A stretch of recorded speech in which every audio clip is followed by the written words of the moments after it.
in speaking about projects that I've done in the past, I have two that kind of come to mind that are my favorites. And I think what ends up making them my favorite is when when the project's said and done, I think the ones that feel most, I guess, just well designed with the student in mind and the student engagement in mind end up making them my favorite project. I know a lot of teachers are driven by their own ego, and they like to be able to say at the end of a project that their students did something very sophisticated or high-end, or, you know, there's a lot of different words for that. But for me, when I see that there is an overall engagement where all of my students have a significant role that they embody throughout the process of a project, and then turn out a product that does have, it's either client-based or some type of an exhibition that people from the real world, not just parents or other students, can come actually enjoy that, the fruits of that project.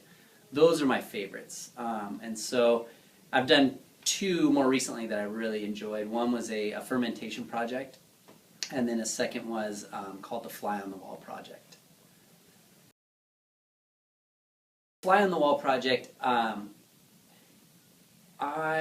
I wanted to get back to this idea of having students kind of connect to that young energy that we all have around the tangibles with biology. You know, we have that excitement around animals and plants. There's that young excitement that we all had when we were outside and when we saw bugs and when we saw lizards and when we saw snakes. And sometimes, to a degree, biology at this level becomes so sophisticated that we forget about that, and we don't allow ourselves to kind of to play around with that. And so with this project, I had my students collecting arthropods. So that can be an insect, an arachnid, or a crustacean.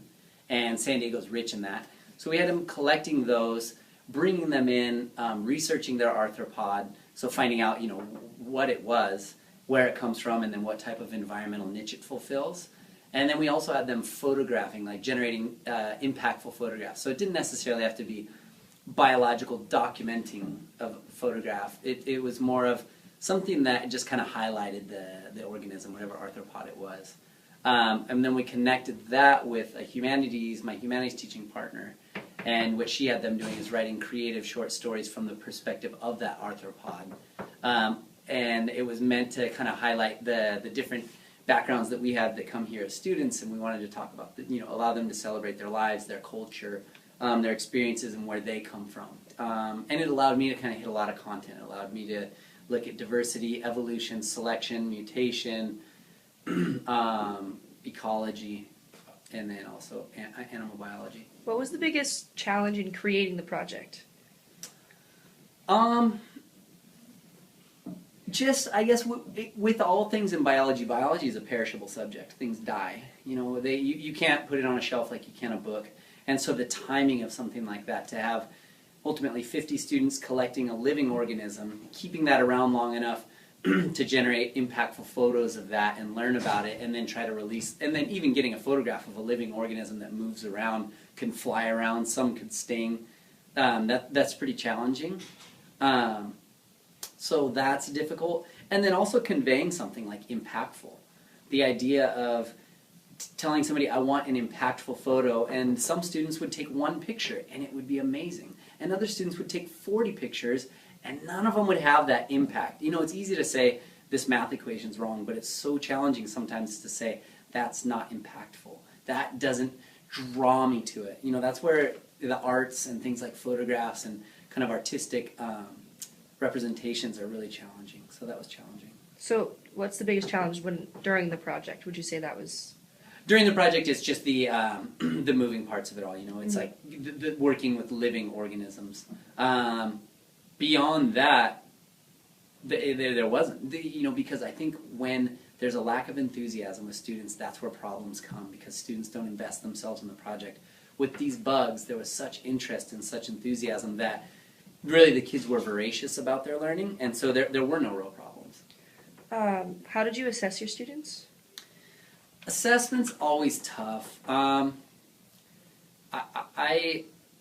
almost feel like there's two forms of assessments. Like, I assess them in just my feedback as to their progress, my expectation of their how they were investing themselves in the project, you know, what they were doing and how they were doing, and you know, the quality of their outcomes.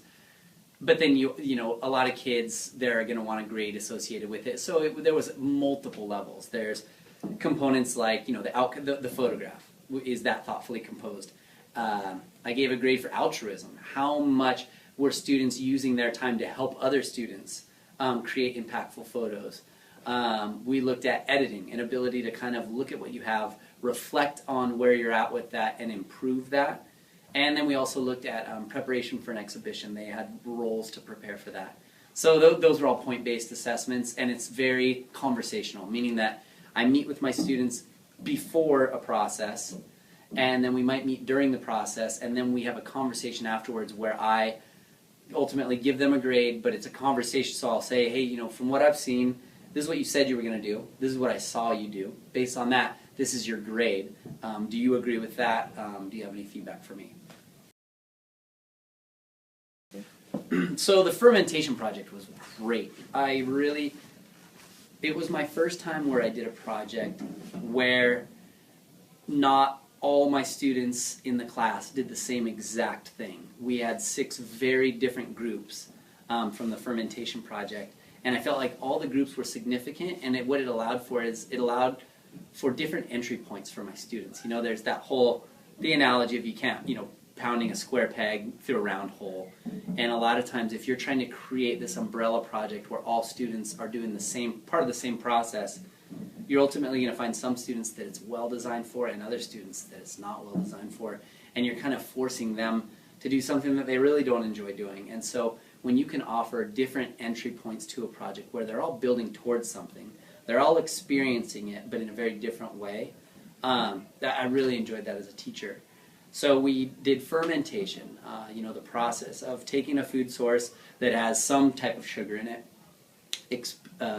and then exposing that to either a bacteria or a yeast and allowing fermentation to happen to create some sort of food outcome. So you've got yogurt, you've got sourdough bread, you've got kombucha, you've got kimchi, you've got all sorts of different, root beer, ginger beer. Those are all fermented products. And so it's a great way to look at microbiological processes and homeostasis and a lot of things like that. And what I liked about it, again, like I said, is that all these different roles. So we had some students actually fermenting. We had some students creating a fermenter's guide. We had some students creating these kits that you could sell that came with everything you needed to become a fermenter yourself. We had some students creating a documentary of this process. And then we had other students looking at then the social media behind this. And then we had some capturing the microbiological processes. So we had them working with a lab at UCSD, capturing, using samples to actually capture the bacteria, the yeast, the scobies, which is a symbiotic community of bacteria and yeast, working together to affect these processes. So with those groups, they were all really different, and it allowed these great entry points for really different types of students. Some students love having their hands in, the materials, working with it. Other students love the idea of working with a microscope. Some students like to represent things and like to be more involved with the computer end of things and social media, and then other kids like being part of the documentary. So what do you think the biggest challenge was within that project? Same thing. It's with biology. I think the biggest challenge is it's a perishable subject. You can't put it away. It's once you start this process of fermenting or collecting a living organism, there's a certain amount of time you have to work with that. It's perishable. It goes bad. Mm-hmm.